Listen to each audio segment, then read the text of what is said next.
लगता है मेरे हाथ से दब गया होगा।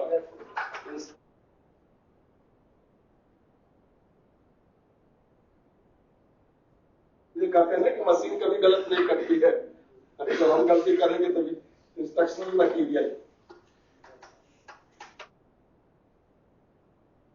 Ability to read written instructional material, लिखित अनुदेशनात्मक सामग्री पढ़ने की योग्यता।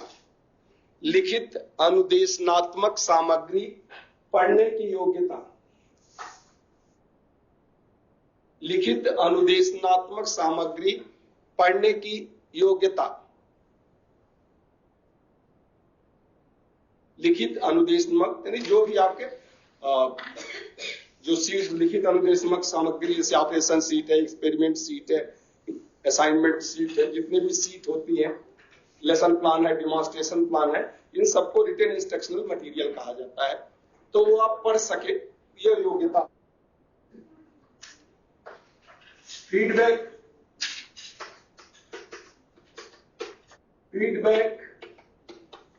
to a certain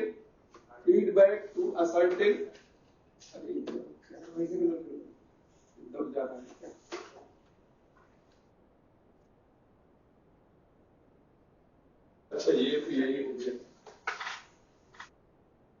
तो वही रहेगा कहाँ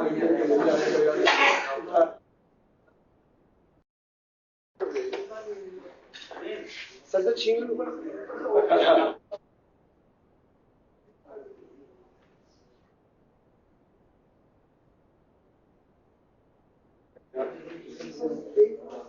इसका थोड़ा देख क्या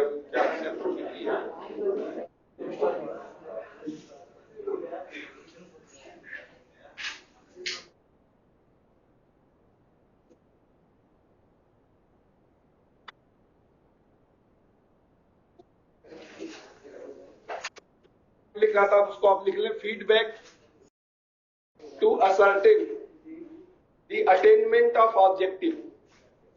feedback to ascertain the attainment of objective.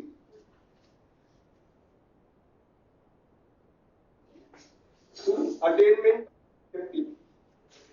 Attainment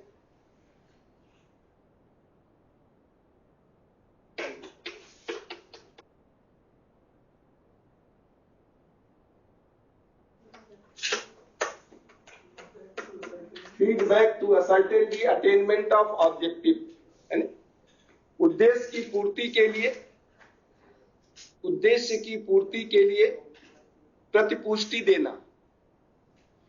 उद्देश्य की पूर्ति के लिए प्रतिपुष्टि देना, यानी फीडबैक जो पूछा जाए तो उस समय वो बताने में सक्षम हो कि मैंने क्या किया और कैसे किया।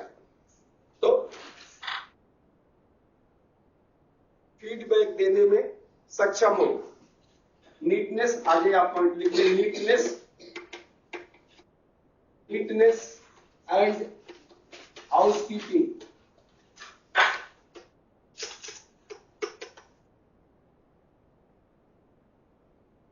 हाउसकीपिंग का मतलब होता है सुव्यवस्था, और नीटनेस यानी स्वच्छता। स्वच्छता और सुव्यवस्था। स्वच्छता और सुव्यवस्था का कितना है, जहां आप काम करते हैं उसको आप स्वच्छ रखते हैं, टूल्स और इक्विपमेंट जहां से उठाया था वहां रखते हैं, ये सुव्यवस्था होता है। और every item there is a place and that item must be put in that place, तो ये सुव्यवस्था होती है। और नीटनेस यानी स्वच्छता, जो आपने काम किया उसके बाद मशीन टूल्स को साफ कर दें। Sequence of operation last.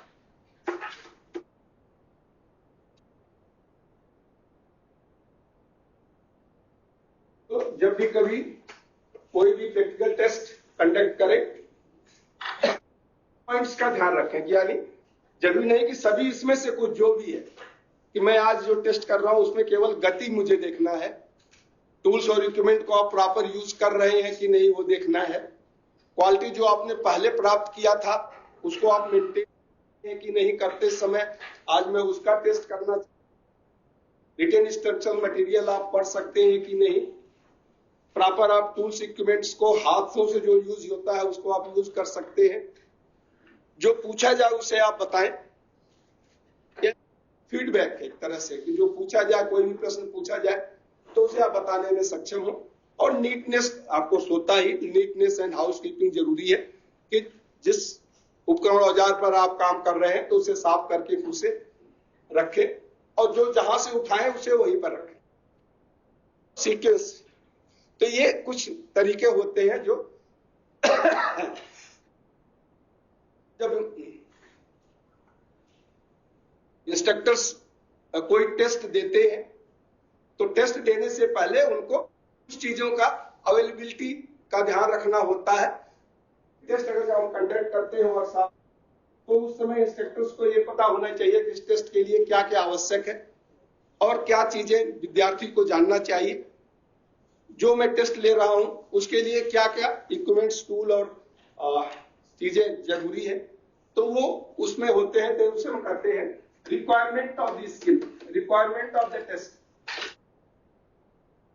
Requirement for और गवर्नमेंट टेस्ट।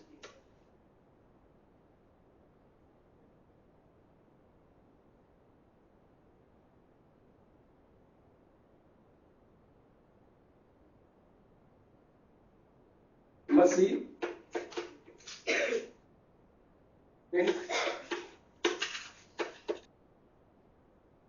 required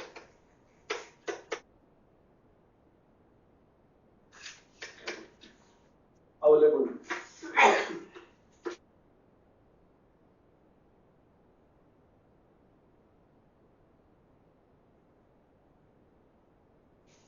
मशीन और उपकरण जो चाहिए और जो उपलब्ध है। मशीन और उपकरण जो चाहिए, जो भी टेस्ट हम देने जाते हैं उसके लिए मशीन और उपकरण जो चाहिए और जो उपलब्ध है। उसी तरह से रॉ मटेरियल, इस सब में वही आ जाएगा अवेलेबल, बार बार मैंने लिखता हूं, material, raw material, required and available, यानी कच्चा माल जो आवश्यक है और जो उपलब्ध है, जो आवश्यक है और जो उपलब्ध है वो उसमें है। स्पेशल अटैचमेंट अगर कुछ चाहिए,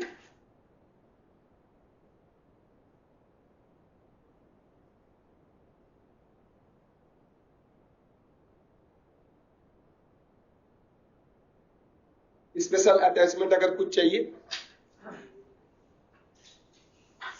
टेक्निकल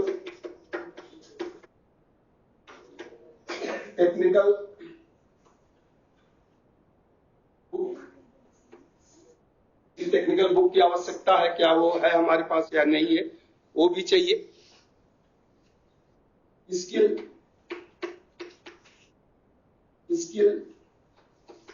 एक्वायर्ड एक्सपेक्टेड, दक्षता जो प्राप्त कर लिया है और जिसे प्राप्त करना है, दक्षता जो प्राप्त कर लिया है और जिसे प्राप्त करना है।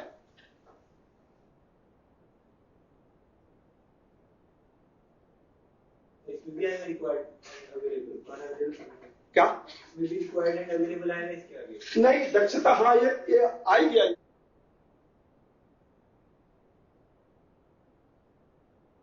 करेंगे तो दोनों हो ही गया आपका, इसमें दोनों आ गया। इसके आगे related instruction,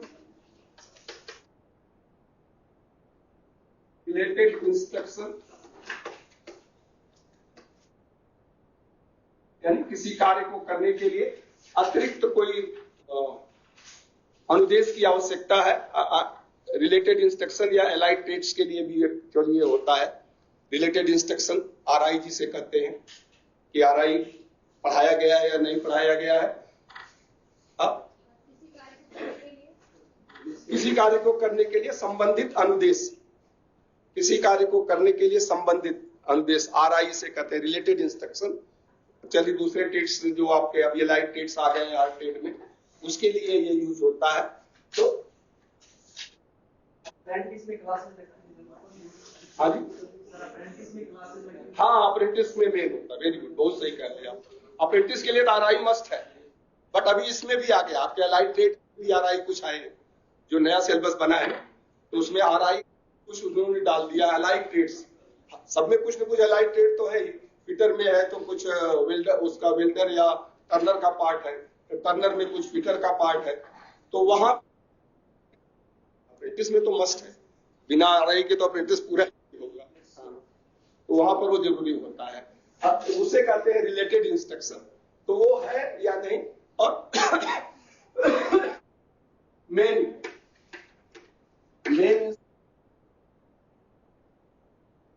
instruction related to operation, जो संबंधित है। Main instruction related to the operation, जो कार्य से संबंधित है, वो है कि नहीं,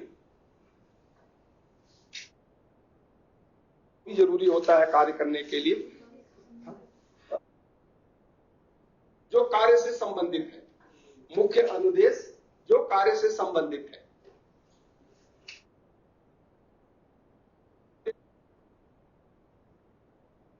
वर्कशॉप में टेस्ट लेना चाहता है तो भाई हमारे पास टूल्स इक्विपमेंट क्या है, एसेसरीज क्या है, जो विद्यार्थी का लेवल क्या है, क्या वो कर सकता है और क्या करे अनएक्सपेक्टेड है, रिटन इंस्ट्रक्शंस, इंफॉर्मेशन सीट या जितने भी WIM है कि नहीं, वो मैंने पहले आपको लिखा दिया था। तो ये सब देखने के बाद टेस्ट के लिए कहते हैं। और आपको सेफ्टी तो हर जगह है, तो safety is the main criteria for इसके लिए होते हैं। और अब हम आते हैं skill, element of performance test.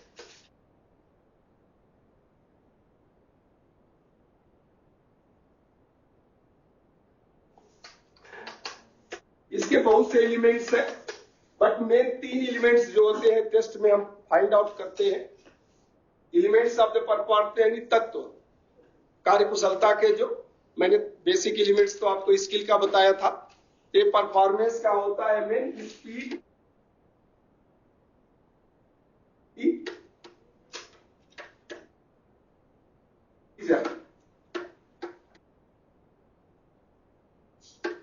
Speed, quality and procedure.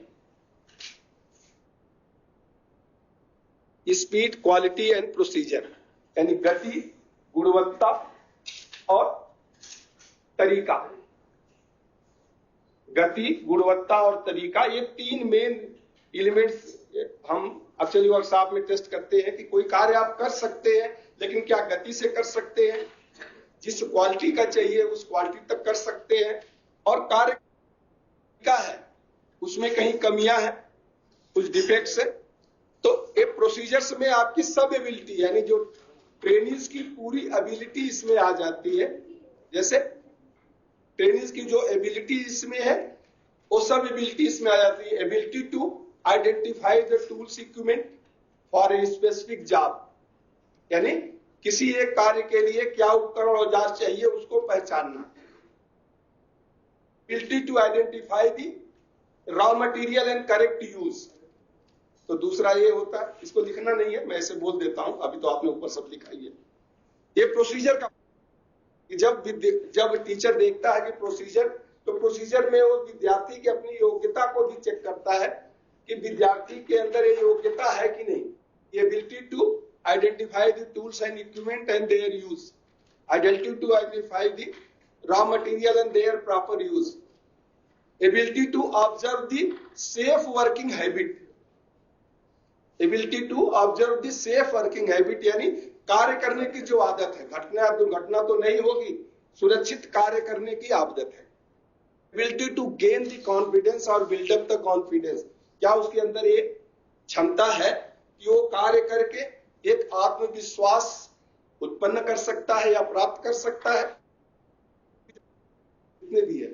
Ability to read the drawing, sketch, circuit diagram, technical books and other related instructions. और जैसा इन्होंने बताया कि अप्रेंटिस में आप जाएंगे तो वहां तो RI पढ़ना ही पड़ेगा, तो कोई ड्राइंग है, कोई स्केच है, कोई सर्किट डायग्राम है, फॉल्ट फाइंडिंग आप कर रहे हैं, तो कैसे आप पढ़ेंगे। Ability to diagnose the defects of the components. अब आप किसी वॉशिंग मशीन के एक सर्किट को अगर ट्रेस कर रहे हैं तो उसमें डिफरेंट ICs हैं, ट्रांजिस्टर्स हैं, अब एनपीएन है कि पीएनपीएन ट्रांजिस्टर है, डायोड है, तो डिफरेंट तरह के आपके और दूसरे इक्विपमेंट्स है, तो उनको आप पहचान। इन सर्किट कैसे टेस्ट करेंगे, यानी इन सीटू टेस्टिंग जिसे कहते हैं, in situ testing of the items, क्या आपको आता है, क्या इनकी एबिलिटी है, ये भी प्रोसीजर का पार्ट है। Ability to explain the defects, अगर कोई कमी है तो क्यों कमी है, उसके टेक्निकल नो हाउ आपको पता हो कि किसी सर्किट में अगर कमी है तो क्यों है। और सबसे बेस्ट तरीका, मतलब सबसे बेस्ट एबिलिटी है ability to analyse from start to completion. किसी भी कार्य को शुरू करके कैसे कैसे करते हुए अच्छी तरह समाप्त करना है, बिना किसी घटना या दुर्घटना के। मैं इस काम को ऐसे सोल्डरिंग ही करना है तो कैसे करेंगे, फॉल्ट फाइंडिंग करना है, सर्किट ट्रेसिंग करना है तो कहां से आप शुरू करेंगे, मल्टीमीटर को ही अगर करंट चेक करना है तो किसी भी कंपोनेंट के थ्रू कितनी करंट फ्लो हो रही है कैसे चेक करेंगे, या ये क्रॉस कितना वोल्टेज है कैसे। तो ये analysis, analyse, capability to analyse, ability to analyse क्या है उसमें, और number of attempts taken to complete a job successfully, किसी कार्य को करने में आप कितने बार में सफल होते हैं। और क्वालिटी, नीटनेस एंड, आप जहां काम करते हैं उस एरिया को स्वच्छ रखते हैं, जहां से जो सामान उठाते हैं वहां वापस रखते हैं या कि नहीं करते हैं, एंड सीक्वेंस। तो ये तीन मेन है जो मैंने आपको बताया, स्पीड, क्वालिटी और प्रोसीजर में ये सब आ जाता है। प्रोसीजर में पूरा ट्रेनिंग की क्वालिटी जो 8-10 पॉइंट मैंने बताया, ये पूरे पॉइंट उसके साथ ही कनेक्टेड होते हैं, उसकी क्वालिटी से भी कनेक्टेड होते हैं। चलिए हम आते हैं डिजाइनिंग से part, analysing the result.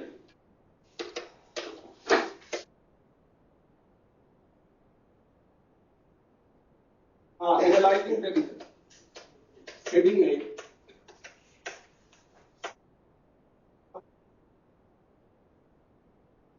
Critical test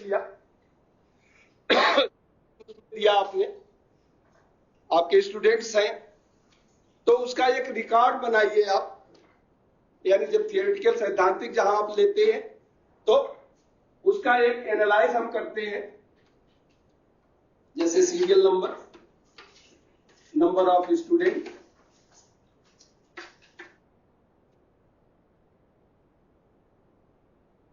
number of question,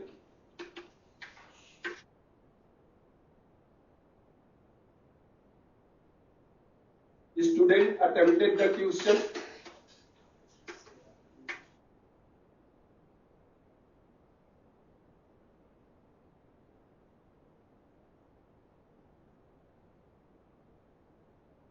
student attempted the question, correct,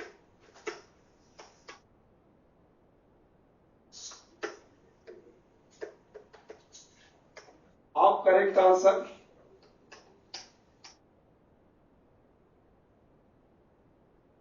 of correct answer,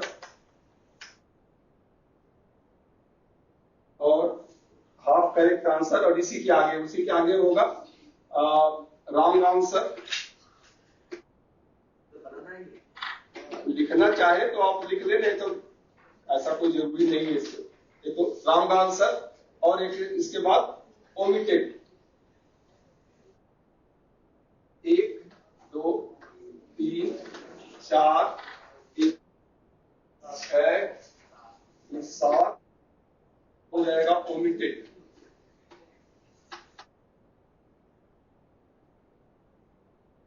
suppose आपके पास 40 स्टूडेंट हैं, आपने 10 प्रश्न दिया है, तो 1 2 3 4 5 ऐसे 10 प्रश्न, यू हैव गिवन 10 क्वेश्चन, . 10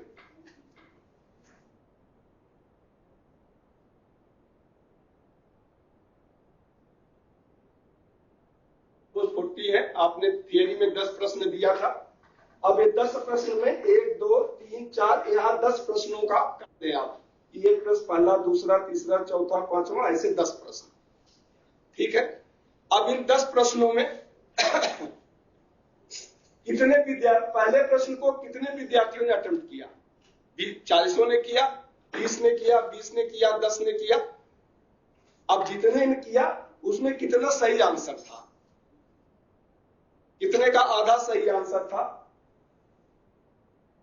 कितने का गलत आंसर था, और कितने ने अटेम्प्ट नहीं किया, ओमिटेड यानी अटेम्प्ट नहीं किया। ये एक अब एनालिसिस चार्ट बनता है, हालांकि कोई टीचर बनाता है कि नहीं मुझे नहीं मालूम, प्रैक्टिकली कोई बनाता है, बट आप से आप मान लीजिए 2 आपने क्लास टेस्ट लिया, रिटन टेस्ट लिया, ऑब्जेक्टिव, ओरल और शॉर्ट एस्से टाइप दिया, 10 क्वेश्चन आपने दिया, तो 10 क्वेश्चन में आप देखेंगे कि 40 में से कितने स्टूडेंट्स ने पहले, उसी तरह से दूसरे में कितने स्टूडेंट्स ने अटेम्प्ट किया, जितने अटेम्प्ट किए उसमें कितना सही था, कितना आधा सही था, कितने का बिल्कुल गलत था, और कितने ने छोड़ दिया, अटेम्प्ट ही नहीं किया उसको। ओमिटेड का मतलब छोड़ दिया, अटेम्प्ट नहीं किया। ओमिटेड का मतलब छोड़ दिया, अटेम्प्ट नहीं किया। नॉट अटेम्प्टेड भी लिख सकते हैं ओमिटेड की जगह, नॉट अटेम्प्टेड। ओमिटेड यानी नॉट अटेम्प्टेड।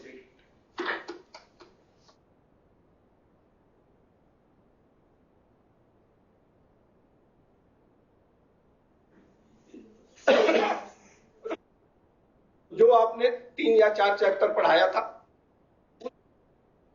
पूछा, 10 प्रश्न पूछे। अब 10 प्रश्नों के आधार पर जो विद्यार्थी ने आंसर दिया, उस आंसर चार्ट बनाया और 80% सही भी किया है। इसका मतलब जो पहला प्रश्न जिस चैप्टर से था वह चैप्टर विद्यार्थी, उसमें डाउट नहीं है। दूसरा या तीसरा प्रश्न आपने देखा कि तीसरे प्रश्न को तो केवल 4 विद्यार्थी, और वो 3 ने जो अटेम्प्ट किया वो भी आधा गलत। इसका मतलब जो जिस चैप्टर से तीसरा प्रश्न आपने बनाया था नहीं आया, आपको रिपीट करना पड़ेगा, उसको फिर से पढ़ाना पड़ेगा। तो ये टेस्ट। इसी तरह से आप किसी में देखिए, अटेम्प्ट तो सभी ने किया, उनको लग रहा था कि ये प्रश्न बहुत इजी है, लेकिन उत्तर जो है 10 या 20% का ही सही है और का उत्तर गलत है। इसका मतलब वो या तो प्रश्न को समझ नहीं पाए या उसे अच्छी तरह से उस लेसन को पढ़ नहीं पाए हैं। ये टीचर एनालिसिस चार्ट होता है। टीचर जो पढ़ाता है उसके ऊपर टेस्ट लेता है और टेस्ट के आधार पर ये अपने, ये रिटर्न के लिए, प्रैक्टिकल का भी हम अभी आएंगे, तो ये रिटर्न के लिए है। रिटर्न के आधार पर आप ये कर सकते हैं।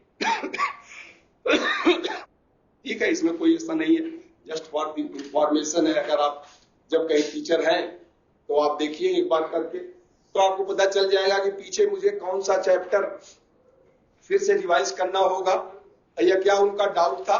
तो ये क्लास में आप सकते हैं, ये एनालिसिस आप क्लास में बताएंगे कि भाई जो 40 में से कितने लोगों ने इस प्रश्न को किया, कितने लोगों ने इस प्रश्न को नहीं किया। अगर आपने नहीं किया तो आपको क्या डाउट था, क्यों इतना गलत हुआ। तो उस सब उस पर आप क्लास में एक जो क्रिटिक सेशन होता है, वो क्रिटिक सेशन आप यूज कर सकते हैं। नहीं बात,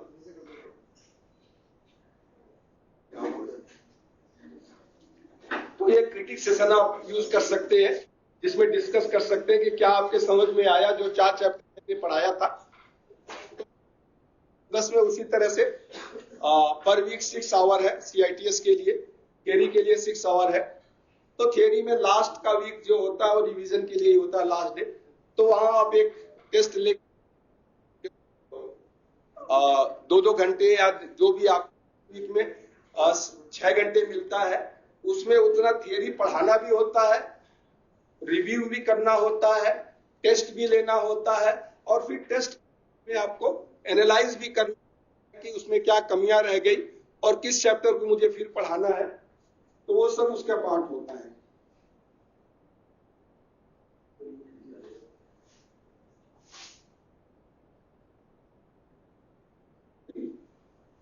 दूसरा हम आते हैं, जब आप स्पेशली प्रैक्टिकल में आप जितना समय देते हैं, विद्यार्थी अगर उतने समय में वो कार्य पूरा नहीं कर पाता है तो आप क्या करते हैं? जनरली क्या करते हैं? अगर उतने समय में पूरा नहीं कर लिया तो एक्स्ट्रा समय दे देते हैं, ठीक है। और जरूरी नहीं कि सभी ने पूरा कर पाए, जो है पूरा कर लेते हैं, कुछ नहीं पूरा कर पाते हैं, मैं तो ठीक है दे देते हैं आप। लेकिन आधा घंटा या 1 घंटा कोई एक्स्ट्रा समय लेता है तो उसके लिए आप क्या करेंगे? दोबारा से उसको टेस्ट देंगे? आगे करेंगे? चलिए, तो उसके लिए एक्सपर्ट्स ने एक तरीका बताया है कि भाई जो ज्यादा समय, जितना समय आपने दिया है उससे कम समय में जो काम करके देता है, दिखा देता है आपको, और जो ज्यादा समय लेता है और वही काम, दोनों को तो कुछ प्रिविलेज मिलना चाहिए। जो जल्दी करता है तो उसका 1-2 मार्क्स ज्यादा हो जाए, ज्यादा समय लेता है तो उसका फाइनल मार्क्स 1-2 मार्क्स उसका कम होना चाहिए। तो उसके लिए एक फार्मूला है।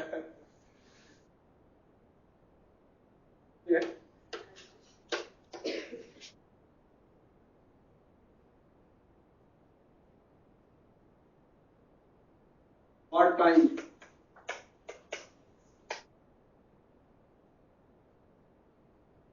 सपोज 3 स्टूडेंट है,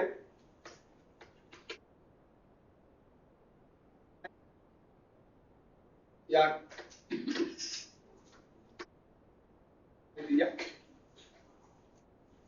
time taken,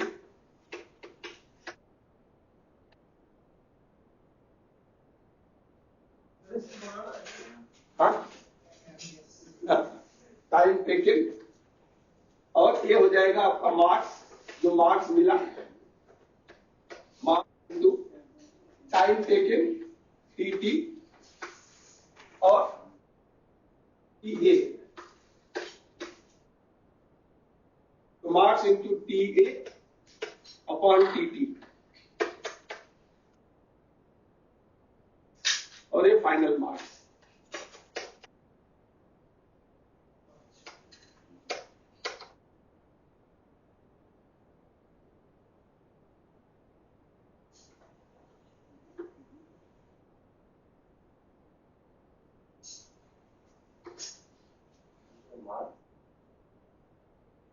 serial number time allotted, यानी जितना समय दिया गया था, टीए टाइम अलाटेड, जितना समय, टाइम टेकन यानी जितना समय उसने लिया, और ये है formula to time taken, TA वाले, TT time taken and time allotted, और ये फाइनल मार्क्स।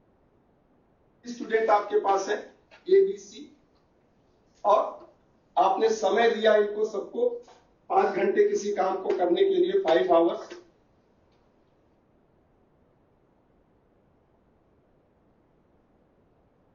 इसने 5:30 लिया, इसने 5 घंटे में पूरा कर दिया, और इसने आधा घंटे पहले यानी 4:30 में पूरा कर दिया।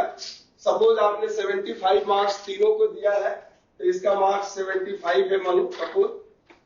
ये टाइम अलाटेड 5 घंटे अपॉन 5:30, इसका 1-2 मार्क्स कम हो जाएगा, सपोज 73 हो जाएगा इसका। और इसने सेम टाइम लिया 75 इंटू 5 अपॉन 5, तो इसका तो 75 ही रहेगा। और तीसरे का 75 इंटू 5 अपॉन 4.30, यानी 1-2 मार्क्स इसका बढ़ जाएगा, ये 77 हो जाएगा। ये सर आर्मी के जब रैली होती है ना, तो जब ग्रुप दौड़ता है तो ग्रुप 1 के अलग ले लेते हैं, ग्रुप 2 को अलग लेते हैं, ग्रुप 3 को अलग लेते हैं, अलग-अलग की रेटिंग होती है। हाँ, वो तो है। तो इसमें आप, लेकिन ये पहले से आपको बताना पड़ेगा, अगर आपको एक्स्ट्रा टाइम चाहिए तो आपका मार्क्स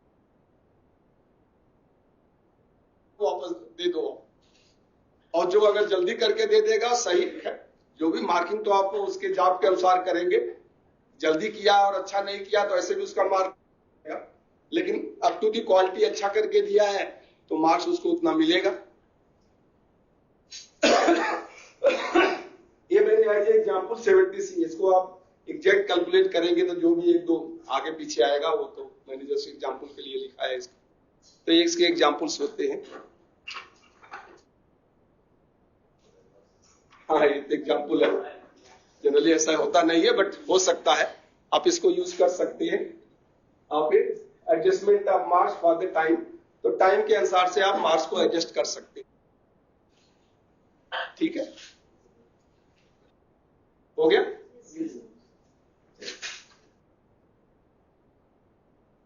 यूज करते हैं, यानी आप प्रैक्टिकल जब टेस्ट लेते हैं तो किसने अच्छा किया, जैसा मैंने थियरी में बताया कि पहला क्वेश्चन, दूसरा क्वेश्चन या तीसरा क्वेश्चन, तो यहाँ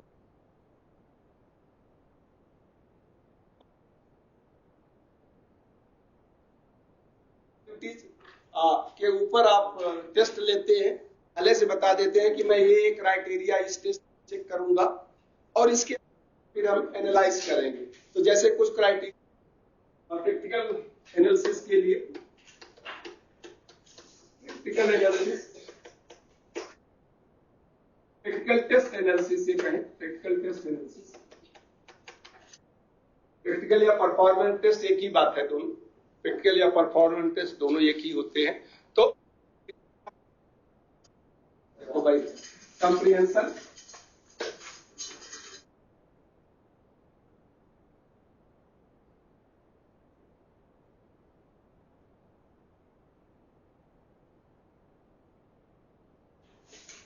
कंप्रीहेंशन एंड एप्लीकेशन। सपोज ये क्वालिटी आप चेक करेंगे कि किसी जॉब को आपने कितना समझा और उसका उपयोग किस तरह किया। सोल्डरिंग का ही आप एग्जाम्पल ले लें तो आप क्या समझते हैं और कैसे उसको उपयोग करते हैं। दूसरा है प्लानिंग फॉर जॉब,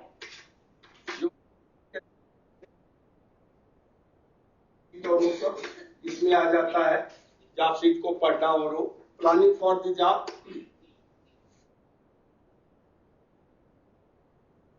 तीसरा होता है टेक्निकल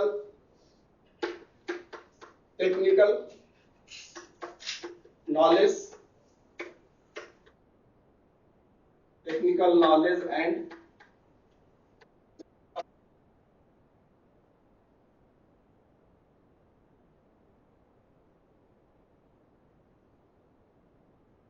तो तकनीकी ज्ञान और कार्य करने का तरीका, तकनीकी ज्ञान और कार्य करने का तरीका।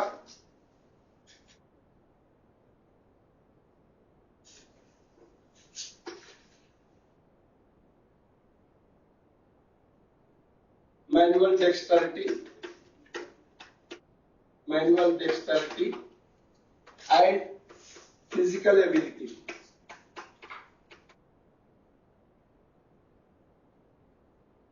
Manual dexterity and physical ability, accuracy,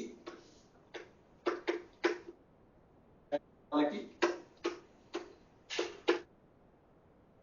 accuracy and quality, speed,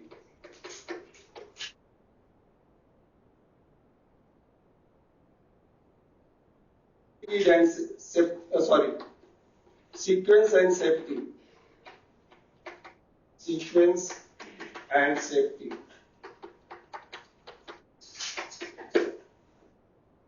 sequence and safety. तो ये 7 पॉइंट मैंने लिया, आप और भी क्वालिटी, हाउसकीपिंग कुछ भी जोड़ सकते हैं। तो ये प्रैक्टिकल एनालिसिस के लिए है।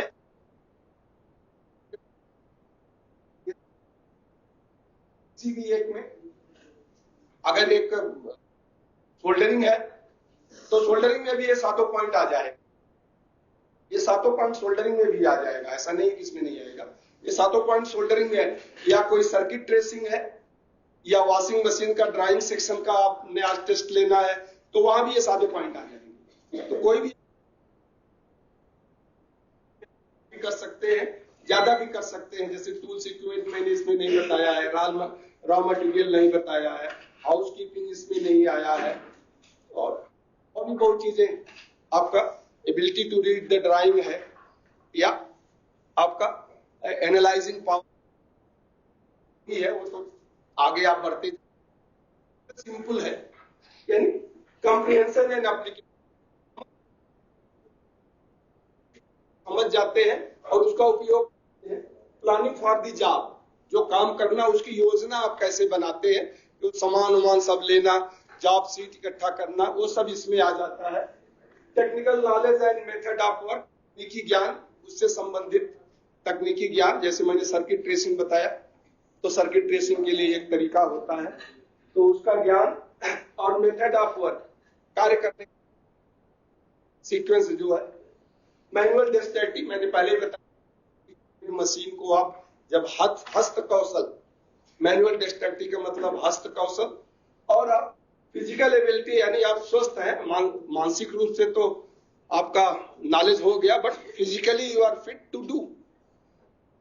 प्रैक्टिकल टेस्ट के लिए तो फिजिकल फिटनेस भी जरूरी है, तो physically you are fit to do, वो भी देखते हैं हम। एक्यूरेसी एंड क्वालिटी, सटीकता और गुणवत्ता। एक्यूरेसी का मतलब सटीकता, क्वालिटी यानी गुणवत्ता। टाइम एंड स्पीड, समय और गति, यानी उतने समय में आप उस गति से काम कर पाते हैं, जैसे टाइपिंग का स्पीड है, जहां गति से संबंधित है। सीक्वेंस एंड सेफ्टी, यानी जो क्रम कार्य कर, और आपको सेफ्टी तो जरूरी है, और साथ में सेफ्टी बहुत जरूरी है, तो सेफ्टी के साथ आप काम करते हैं। मैं आपको बताया था क्वेश्चन नंबर 1 से लेके 10 तक, तो ये 1 से लेके 7 तक है। जहां आपने क्वेश्चन लिखा था ना, वहां प्रैक्टिकल के क्वेश्चन हो गए, और आगे रॉन्ग और राइट नहीं होगा, आगे केवल सबका रोल नंबर आ जाएगा, रोल नंबर 1, 2, 3 से लेके 40 तक। रोल नंबर 1 को एक ने समझ, उसको ज्ञान है, समझ है, उपयोग सही से करता है, इस तरह से यूज करता है, सेफ्टी करता है, नहीं करता है, आप आगे रिमार्क्स देख के, या जब वो काम कर रहे हो तो जब आप ऑब्जर्व करते हैं तब आप कह सकते, फिर उनको बता सकते हैं बाद में। ये आप 7 पॉइंट, या जैसा मैंने कहा इसमें it is up to you, ये स्पेशलिस्ट ने बनाया है 7 पॉइंट, कि कम से कम आप बेसिक चीजें ये है कि जो बेसिक चीजें वर्कशॉप में एक ट्रेनिंग को जानना चाहिए, तो ये बेसिक है। और इस पे फिर आप एनालाइज करें उनके, कि पहला रोल नंबर, दूसरा रोल नंबर में, कि आप ये पॉइंट तो आपका अच्छा है, लेकिन ये पॉइंट नहीं ठीक है। आप किसी भी टूल्स को प्रॉपर तरीके से, यानी मैनुअल जैसे उसको पकड़ना चाहिए, स्क्रू ड्राइवर आप नहीं पकड़ते हो, चोट लग सकती है आपको, उसका आप ध्यान रखें। या किसी को कहते हैं कि तो ठीक है, काम तो कर ले, स्लो इन वर्किंग है, या अच्छा काम कर लेता बट इसका फिजिकली हेल्थ सही, फिजिकली हेल्थ नहीं है उस काम के लिए, तो वो भी आप रिमार्क्स लिख सकते हैं, और फिर करेंगे, और वहां फिर उसको बता सकते हैं कि भाई आपका क्या काम है, क्या कमी है, ये बताते हैं, करते हैं, बताते हैं। ऐसा एक स्टैंडर्ड फॉर्मेट है, बट इंस्ट्रक्टर जो है बता देते हैं, भाई आपकी ये कमी है, आपकी ये कमी है, आप ये कर लो, आप वो कर लो, सुधार कर लो, समझ नहीं तो फिर से प्रैक्टिस कर लो। जैसे मैंने डिमॉन्स्ट्रेशन प्लान में आपको बताया था, समरी के बाद एप्लीकेशन में, कि अगर आपके पास समय है तो एक स्पेसिफिक स्किल जिसमें आपकी कमियां हैं, उस एप्लीकेशन में भी एक बार आप जनरल जो टास्क है वो तो करेंगे ही, उसके बाद जब इंस्ट्रक्टर उसको आप ऑब्जर्व कर लेते हैं और बता देते हैं कि आपके जॉब में ये कमी है, स्किल में जो कमी रह गई है उसे पूरा करने के लिए आप फिर से कार्य, तो मैंने आपको बताया भी था उसमें, तो ये पॉइंट्स हैं। हाँ, फिटर नहीं, फिटर में क्या इलेक्ट्रिक,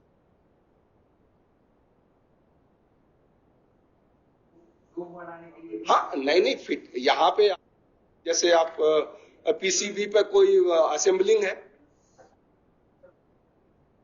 इस आप पीसीबी पे कुछ असेंबलिंग करने के लिए अगर दे रहे हैं, जैसे एक हाफ वेव रेक्टिफायर बनाना है, या फिर कोई ऑसिलेटर असेंबल करना है, या फिर कोई भी सर्किट या मल्टी वाइब्रेटर, कुछ भी आप असेंबल करने के दे रहे हैं, तो उसमें ये सब पॉइंट्स आ जाएंगे। और फिटर में तो उनका जॉब ही होता है, जॉब इसके जो उसका जॉब ही बना होता है, जॉब शीट अलग से होती है, उसमें 3 तरह की जॉब शीट होती है, प्री जॉब शीट।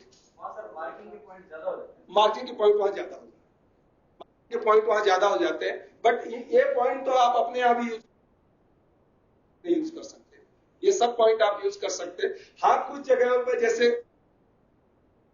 है तो वहां पर आप मैनुअल टेक्सटिलिटी नहीं यूज कर सकते हैं, तो वहां कुछ एबिलिटी टू एनालाइज यूज कर लें, जैसे कम है उसको एनालिटिकल थिंकिंग आप यूज कर लें। हाँ, वही तो वहां ये मैनुअल टेक्स्ट, बट वहां एनालिटिकल थिंकिंग तो आएगा, थिंकिंग अप्रोच तो आएगा। तो मैंने कहा ना, वहां आप अपने आवश्यकता के अनुसार चेंज कर सकते हैं, कम कर सकते हैं, लेकिन सोल्डरिंग है या जो फिजिकल वर्क्स है या कोई पीसीबी पर डिजाइनिंग है, वहां तो ये सब आ जाएगा।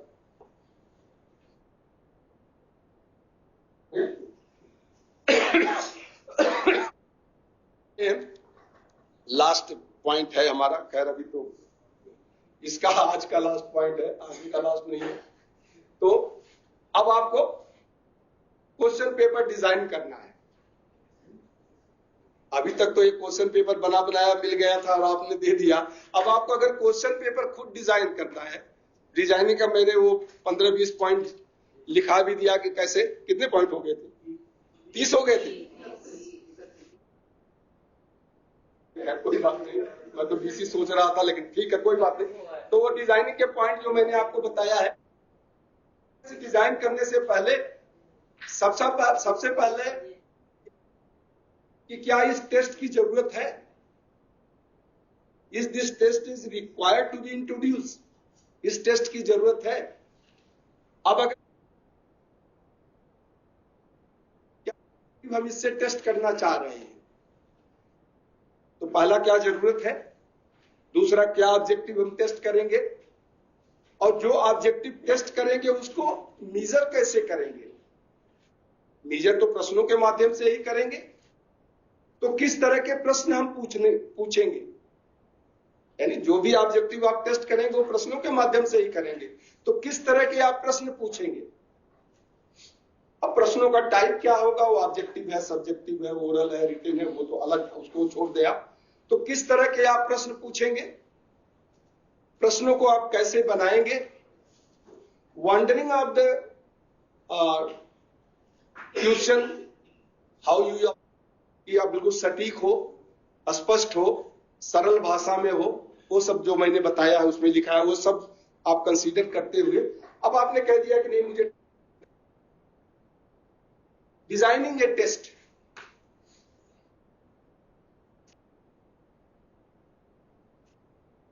डिजाइनिंग ए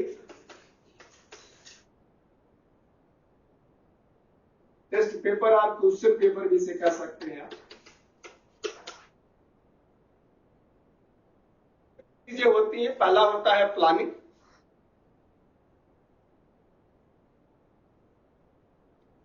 और दूसरा होता है प्रिपरेशन।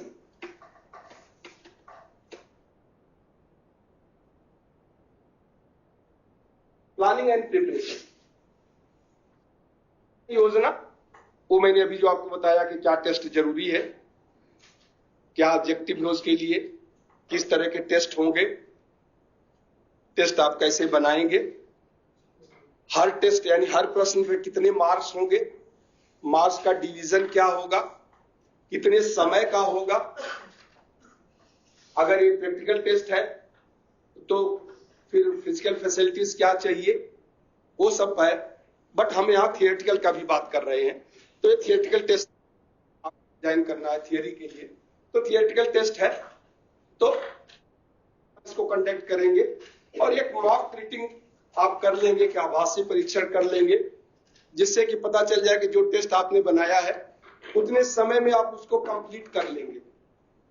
तो ये तो प्लानिंग पार्ट है, ये तो ऊपर लिखा है, उसी सब का पार्ट है। अब हम आते हैं दूसरा पार्ट जो प्रिपरेशन का आता है। प्रिपरेशन में हमें दो चीजें ध्यान रखना होता है।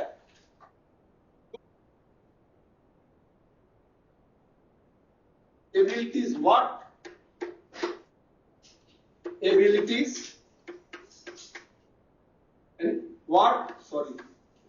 the learner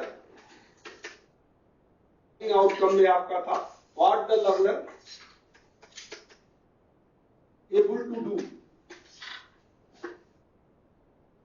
what the learner able to do यानी एबिलिटी, और दूसरा होता है कंटेंट फ्रॉम यानी सब्जेक्ट मैटर और content.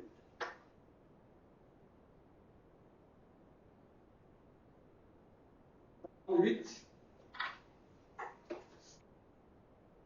subject matter from which he will be able to do यानी कंटेंट। ये दो चीजें टेस्ट के लिए, थियोरेटिकल टेस्ट जब आप बनाते हैं तो दो चीजें हैं, जैसे हम ऑब्जेक्टिव में भी tennis sell able to do, या यही लर्निंग आउटकम भी होता है आपके, देखें लर्निंग आउटकम भी है।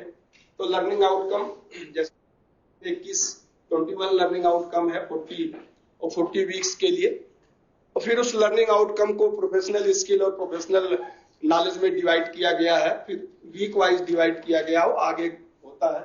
तो एबल टू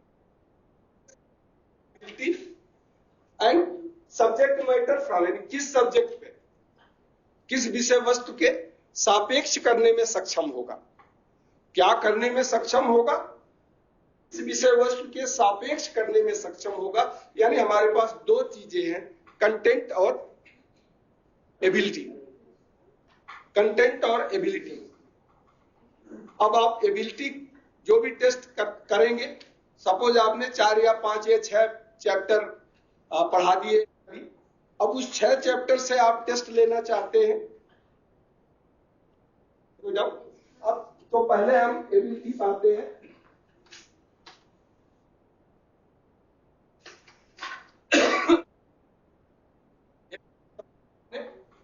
6 चैप्टर पढ़ा दिया है, तो एबिलिटी जो मैंने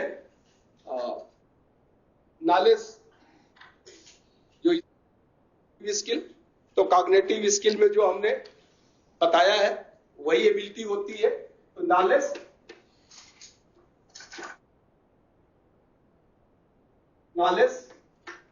कॉम्प्रिहेंशन,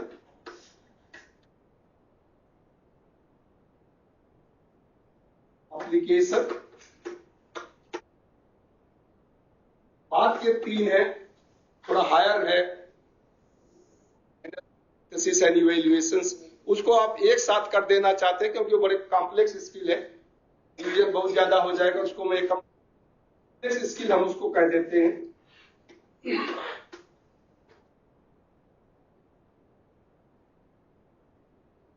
ये चार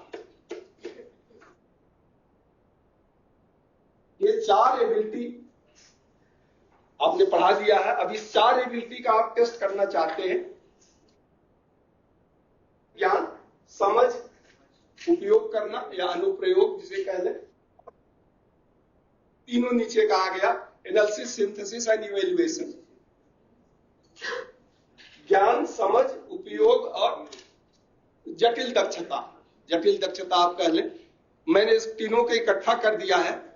जटिल दक्षता का मतलब कोई अलग दक्षता नहीं है, सिंथेसिस और इवैल्यूएशन का पार्ट है। अब वो 6 हो जाता तो थोड़ा ज्यादा हो जाता, तो मैंने इसे 4 योग्यता में कर दिया। अब यह योग्यता आप जो 6 चैप्टर मान लीजिए पढ़ाए हैं, उस 6 चैप्टर से इस 4 योग्यता तो कैसे मेजर करेंगे? थियोरेटिकल है, यानी प्रश्नों के माध्यम से। तो कितना कितना प्रश्न आप करना चाहते हैं कि कितना प्रश्न हो। सपोज मैं एग्जाम्पल ले लूं कि आप इससे 25% पूछना चाहते हैं, इससे 30%, इससे 20% और इससे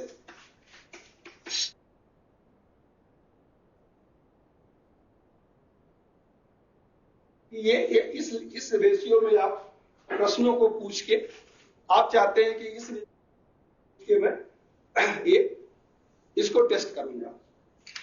ठीक है, इसमें कोई डाउट नहीं। अब आपके पास ये तो हो गया एबिलिटी, मिटा दो इसको। दूसरा आपका हो गया कंटेंट। आपने है chapter A B C D E और एफ, ये 6 चैप्टर आपने पढ़ा दिया है और इस 6 चैप्टर से आप पूछना चाहते हैं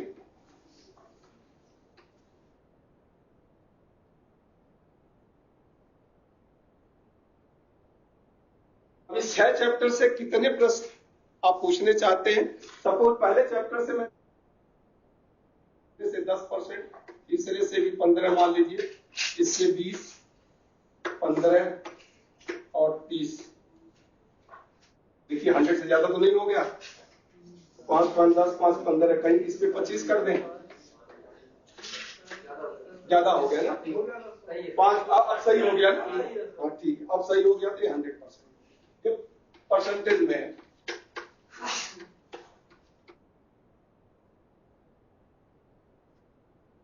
इसको आप ध्यान से देखिए, जब आप एज ए टीचर जब आप प्रश्न बनाने जाएंगे तो बहुत सिंपल और सुटेबल तरीका है।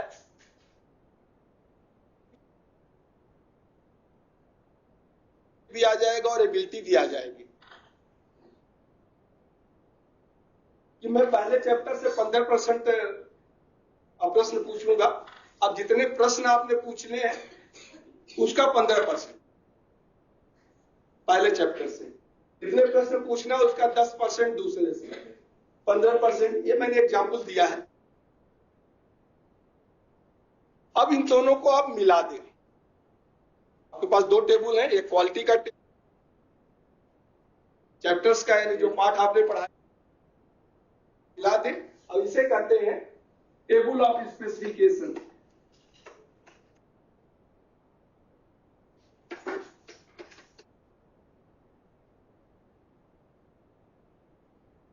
टेबल ऑफ स्पेसिफिकेशन यानी विशिष्ट तालिका। टेबल ऑफ स्पेसिफिकेशन विशिष्ट तालिका। अब एक टेबल ऑफ 2 डायमेंशनल टेबल बनेगा जिसमें एक तरफ एबिलिटीज होंगी और दूसरे तरफ लेफ्ट टू राइट एबिलिटीज हो जाएंगी और टॉप टू बॉटम आपके पार्ट हो जाएंगे या कैरेक्टरिस्टिक्स हो जाएंगे। ठीक है, बता दो इसको। अब आप इसको 2 डायमेंशनल में बना दें। एबिलिटीज कितने हैं? 4 है। ये नॉलेज है, दूसरा कॉम्प्रिहेंशन COMP मैं कर देता हूं, तीसरा एप्लीकेशन, कोई बात नहीं, एप्लीकेशन और कॉम्प्लेक्स स्किल है तो मैं CS कर देता हूं। चलिए,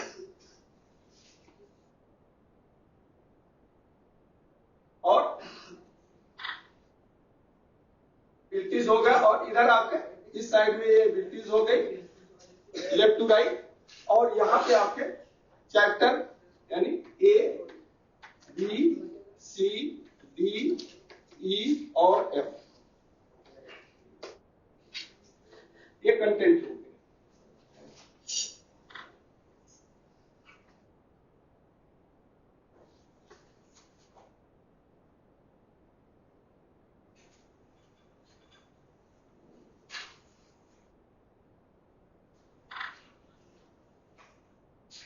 ठीक है, अब आपने कितने परसेंट इसके लिए, नॉलेज के लिए कितने परसेंट, वो जो मैंने पहले वाले टेबल में कितने 20 25, इसके लिए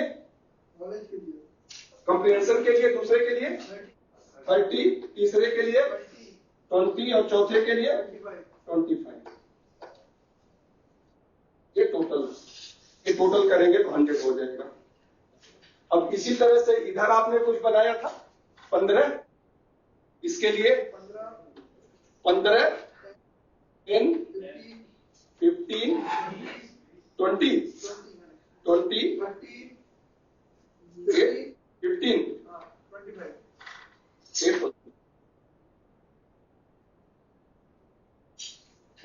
और ये दोनों का ऊपर का भी योग 100 होगा और नीचे का भी योग, इसको भी आप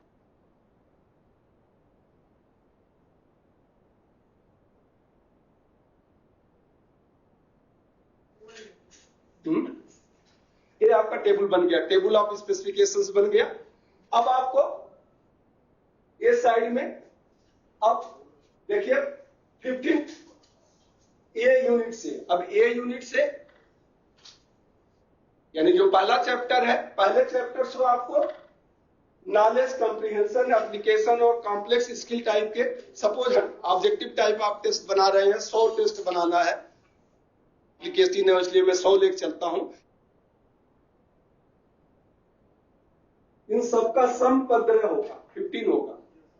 अब ये आपको डिसाइड करना है कि नॉलेज यानी अगर आप एक्टिव वर्ब जो मैंने लिखाया है तो एक्टिव वर्ब यहां आपको काम आएगा, यानी definition, name, match, name of the parts, अगर ये पूछना आ जाएगा, description, explanation, example, distinguish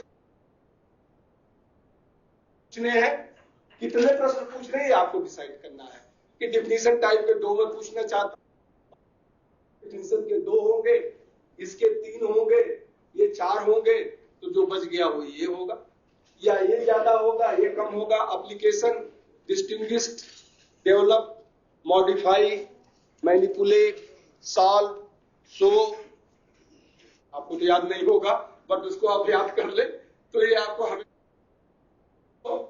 show the characteristics of A diode, define the diode अगर केवल करना है तो वो इसमें,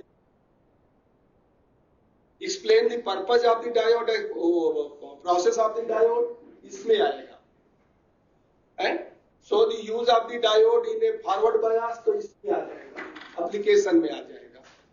efficiency of the diode, calculate the efficiency of the diode तो कॉम्प्लेक्स में आएगा। तो आप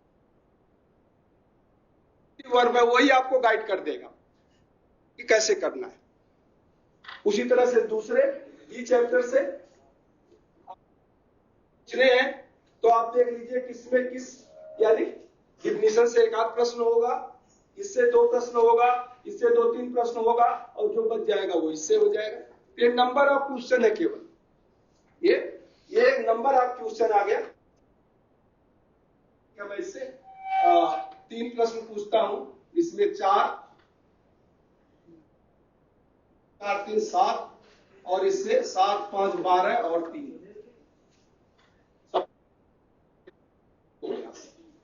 ठीक है। ऐसे दूसरे वाले में 10 है, इसमें आप कर दे 2 1 4 4 1 5 2 7 3 10।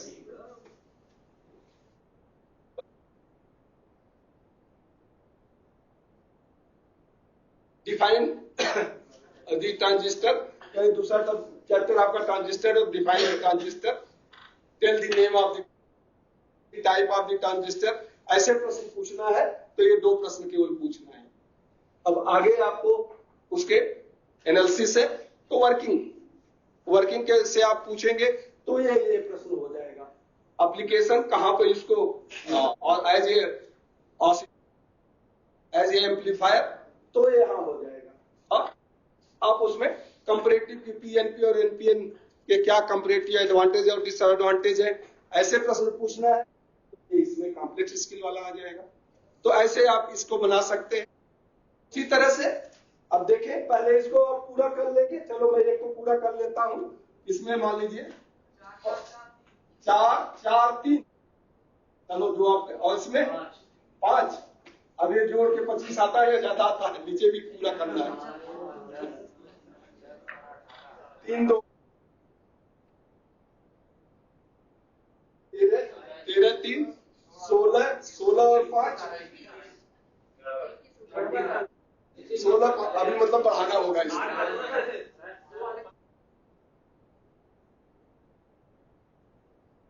ये आपका होमवर्क हो गया ये आपका होमवर्क हो गया। मैं केवल समझा दे रहा हूं ना कि आपको ऐसे एडजस्ट करना है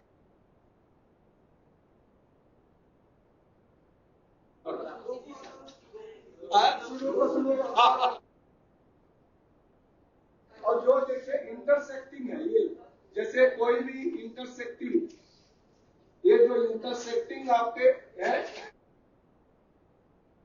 ये जो इंटरसेक्टिंग है, ये क्या बताता है? इंटरसेक्टिंग यानी कंप्रिहेंशन, और किस चैप्टर से? बी चैप्टर से कंप्रिहेंशन के एक क्वेश्चन। आप चाहते हैं कि कंप्रिहेंशन वाला केवल एक क्वेश्चन आए।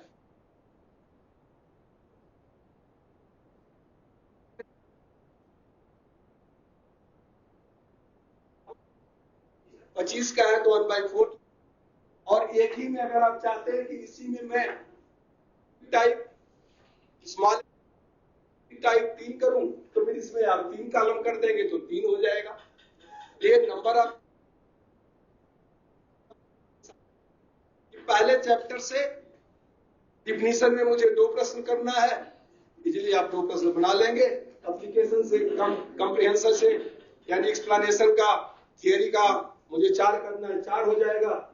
यूज का 5 करना है तो 5 बना लेंगे, और इसका 3 बना लेंगे। ठीक है, कोई डाउट नहीं इसमें? तो कल आप इसको बना के लाएं। 3 दिन की छुट्टी है, तो फिर हम सोमवार मंगलवार को मिलेंगे। ठीक है, मंगलवार को मिलेंगे।